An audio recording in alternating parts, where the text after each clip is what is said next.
ยังไม่ได้ไปฮอดใส่ซ้ำจักเสียค่าอีหยังต่อค่าอีหยังบ่ได้หลายอย่างว่าอีหลีจักคิดถึงหรือคิดผิดที่ว่ามาขึ้นยนต์อยู่อุดร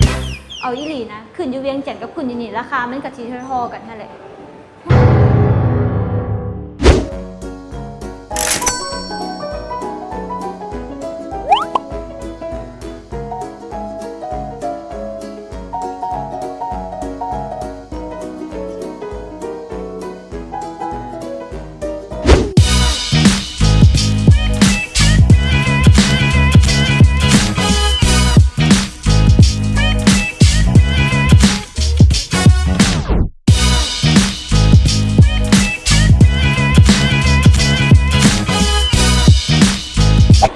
น้องเมื่อยบ่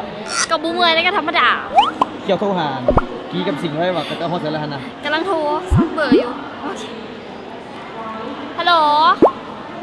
อยู่ใส่แล้วเป็นเท่าใดลูกมาหัวอยู่หัวหย่องแท้เมื่อยเลยเมื่อยพี่จังซ้ำนี้นึง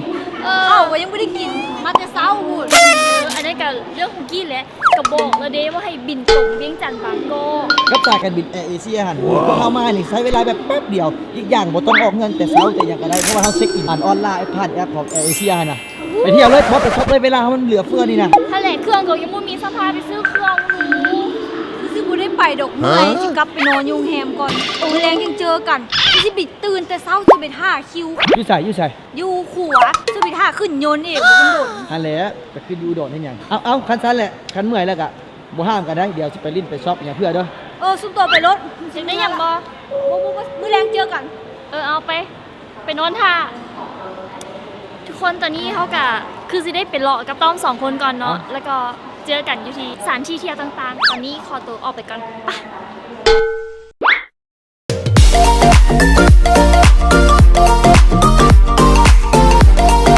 ทุกคนตอนนี้น้องเขากับพาทุกคนนั้นมาอยู่ที่สยามเซ็นเตอร์ซึ่งออกจากสนามบินมาเนาะก็ยัง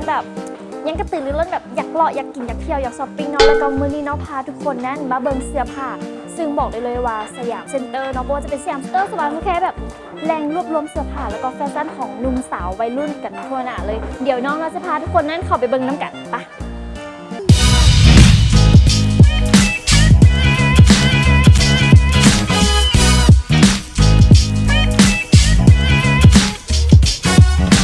ทุกคนมีแต่เครื่องงามๆเว้ยแต่ว่ายังเหลืออีกหลายห้านอยู่เดี๋ยวจะพาทุกคนนั้นไปรอกระตืมปะ